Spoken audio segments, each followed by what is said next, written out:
반갑습니다. 계시탐정 장전도사입니다. 오늘은 성경 인물 탐구 5번째 시간이죠.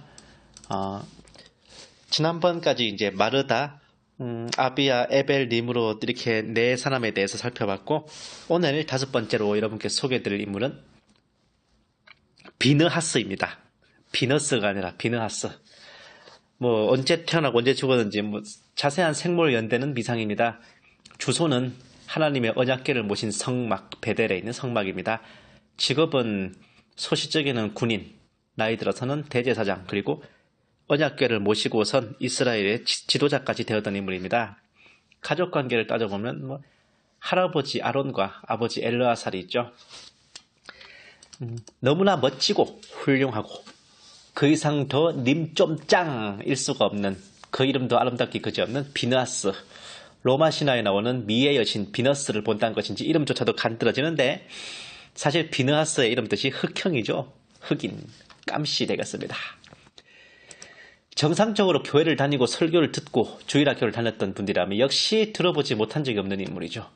비느하스의 하나님을 향한 의기와 열정은 더할 바가 없습니다.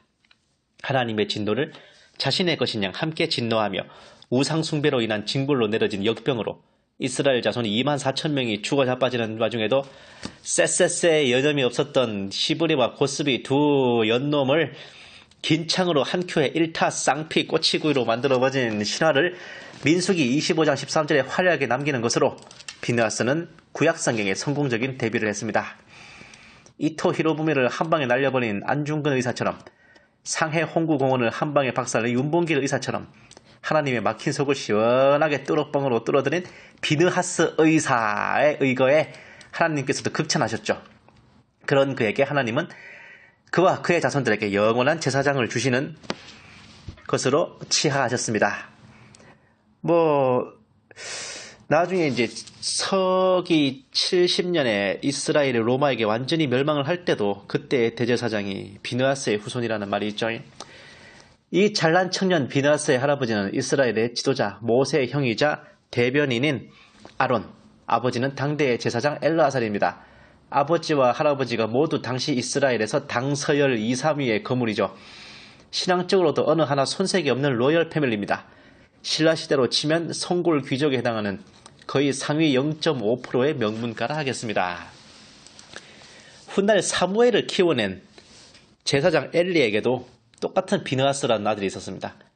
엘르아살의 아들 비느하스와 엘리의 아들 비느하스는 아들은 동명이인이요, 아버지들끼리도 이름이 비스무리한 조합인데, 엘르아살의 경우 자식 농사를 잘해서 이후 수천 년을 깃발 날리는 영웅을 만들어냈는데, 엘리의 경우에는 자식 농사를 잘해서 이후 수천 년을 씹히는 건달을 만들어냈습니다. 홈니와 비느하스의 악행으로 인한 처벌, 그리고 비느하스의 부인이 아이 이름을 이가봇이라 짓는 것은 주일학교와 교재에서 반드시 설교 주제나 교육 주제로 재탕, 삼탕, 곰탕을 타려먹는 소재입니다. 아무튼 정리해보자면 비느하스는 신앙적으로나 영적으로나 세상에서의 지위나 명망에 있어서 탑을 달리는 가문의 장손으로 태어났고, 할아버지와 아버지로부터 철저한 신앙과 영적 자세를 물려받았으며, 수많은 이들이 미디안의 만신무당 발람의 계략으로 인해 미디안 신당에서 절밥을 얻어먹고 우상 앞에 넙죽 엎드려 절을 하고 서비스로 신녀들과 질펀한 한판까지 벌이는 와중에도 하나님에 대한 절대 충성을 잊지 않았습니다. 그의 이름 앞에 반드시 따라붙는 청년 제사장이란 타이틀이 말해주듯 당시의 비느하스, 피 끓는 청년이었겠지만 그는 우상과 성적인 유혹 앞에 끝내 넘어가지 않고 정신적 육체적 순결을 지켜냈습니다.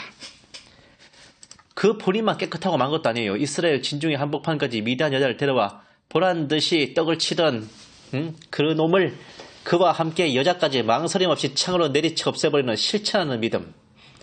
비느하스가 이 사건으로 하나님께 극찬을 받은 것은 단지 음행하는 남녀를 죽임으로써 하나님의 기분을 풀어드린 것도 물론 크지만, 비느하스의 믿음을 하나님께서도 보신 거죠. 자신의 안위를 내던지고 하나님의 진노에 공감한 믿음을.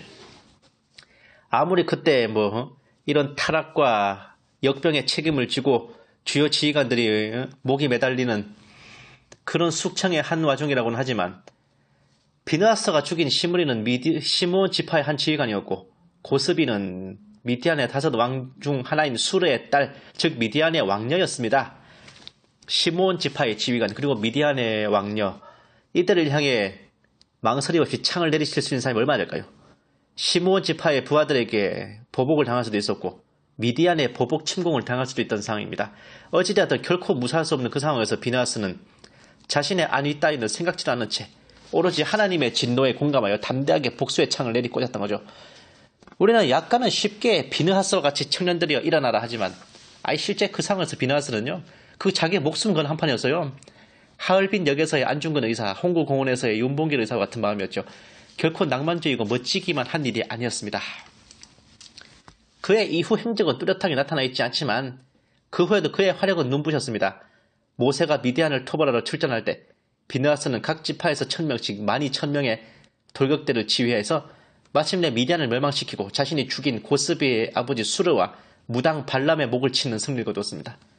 모세 사후에는 아버지를 이어 제사장으로 활동했고 여호수아의 7년 전쟁 후에 가나안 땅을 분양할 때 르우벤, 갓, 므낫세 반지파가 자신들만의 제사용 단을 쌓아 타 지파들과 분쟁이 일어났을 때도 여호수아에 의해 특별 사절로 파견됐죠. 이스라엘 전 지파의 대표단을 인솔해 가서 한순간에 분쟁을 해결하고 평화를 되찾는 공로를 세웁니다. 진노로 창을 내리꽂던 용사는 이렇게 평화의 사절로 변신하는 모습도 보여주었죠. 여호수아 사후에도 비느하스는 제사장의 직무를 계속했습니다.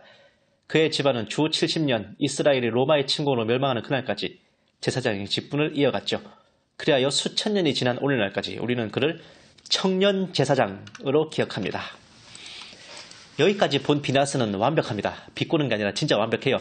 신앙적으로 인간적으로 그가 이루어낸 공로들과 얻어낸 명예와 지위 어느 것 하나 완벽하고 멋지지 않은 것이 없는 우리나라 역사에서 이순신 장군과 같이 그 이름이 비단에 수놓은 꽃처럼 화려하게 빛나는 영웅입니다. 전편의 에벨처럼 지워지고 묻혀지고 가려져온 일그러진 영웅도 아니라 하나님과 사람에게 모두 인정받고 극찬을 받는 샤이닝 스타입니다. 성경에서는 여호수아서 이후로 그 행적을 거의 찾아볼 수 없기에 우리는 흔히 그 후에도 비느하스는 제사장으로서 신앙인으로서 완벽하고 훌륭한 삶을 살았습니다 라는 식으로 이해하는 경우가 많죠. 마치 동화책들이 항상 그래서 그들은 행복하게 살았습니다 로 끝나는 것처럼요. 그러나 생각해볼 거 있죠. 사사기에 보면 줄기차게 벌어지는 이스라엘의 배도와 하나님에 대한 배신, 신앙을 저버리고 우상을 섬기고 없애버려야 할 가나안 족속들과 쿵짝이 되는 육체적 영적 음행들, 그래야 사사시대 200년인가 400년인가를 한결같이 쥐어터지는 악순환. 왜 이런 일들이 벌어졌을까요? 우리가 기억하는 의기의 영웅 청년 제사장 비느하스가 눈을 시퍼렇게 뜨고 있는데 어째서 이런 일들이 가능했을까라는 것입니다. 비느하스의 마지막 행적은 사사기 마지막 부분에 나오는데 기브아 성에서 벌어진 베냐민 지파의 참혹한 범죄, 레위인의 첩을 윤간 살해하는 그걸 징벌하기 위한 이스라엘 군대가 출전했다가 참패하여 쫓겨온 후 베델에서 하나님께 제사를 올릴 때 비느하스가 그곳에서 하나님의 언약궤를 모셨다고 나와 있습니다. 좀 의미심장한 일이지만 그런 범죄가 벌어졌을 당시에 이스라엘의 최고 지도자가 비느하스였다는 것이죠. 언약궤는 제사장 또는 사사만이 모실 수 있는 것이고 언약궤를 모신 이는 곧 이스라엘의 최고 지도자라 해도 과언은 아닙니다. 그런데 이게 어떻게 된 일인가요? 베냐민 지파들이 기브아에서 저지른 죄악이 가난키나 한 짓입니까? 흔히 간과하기 쉽지만 기브아에서 첩을 잃은 레위인도 마찬가지입니다. 그것도 똑같은 놈이에요. 레위인 즉 제사장은 철저한 일부 일처 세컨드를 둬서는 안 됩니다. 하나님께서 준엄한 명령을 내리신 거라고요. 근데 그 레위인은 첩을 두고 있죠. 그게 가난키나 한 짓입니까? 세컨드를 두고 있는 게 자랑이에요? 죽은 첩의 시체를 찢어 각 지파 전달하고 니무롯도 아니고 베냐민 지파에게 복수해달라고 때를 쓰는 저 뻔뻔함. 2인조 여성 듀오 다비치의 노래 한 소절처럼 어디서 나온 그런 자신감인지 심히 의심스럽습니다. 베냐민 지파를 징벌한답시고 모인 이스라엘 지파 중 어느 누구도 레위인의 축첩에 대해 뭐라 하는 사람 하나도 없습니다. 그뿐이에요. 베냐민 지파가 그들이 나서 폐문이 될 위기에 처하자 기껏 생각한다는 방책이 뭔데요? 동포들을 죽이고 여자들을 빼앗아 나눠주자. 야베스 길르앗 주민들에게 그 짓을 했죠. 춤추러 나온 실로 여자들을 체포한다. 납치해서 아내로 삼도록 베냐민의 패잔병들에게 친절하게 가르쳐주는. 이게 뭐한 짓이냐고 이게. 미친 거 아니에요 이거? 예? 막장 드라마예요? 우리가 알고 있던 청년 제사장 비느하스가 다스리던 시기에 이스라엘에서 시퍼렇게 벌어져서 성경에서 기록된 사실이죠. 더 쇼킹한 것을 알려드리자면요. 처벌들인 그 레위인은 에브라임 산지에 살고 있는 것으로 나와 있는데 그 에브라임 산지는 7년 전쟁 후 비느하스에게 영지로 주어진 땅입니다. 비느하스의 아버지 엘라살도 그곳에 묻혔어요. 훗날 사무엘도 에브라임 산지 라마다임 소면에서 태어났으니 대대로 제사장의 성지인 곳입니다.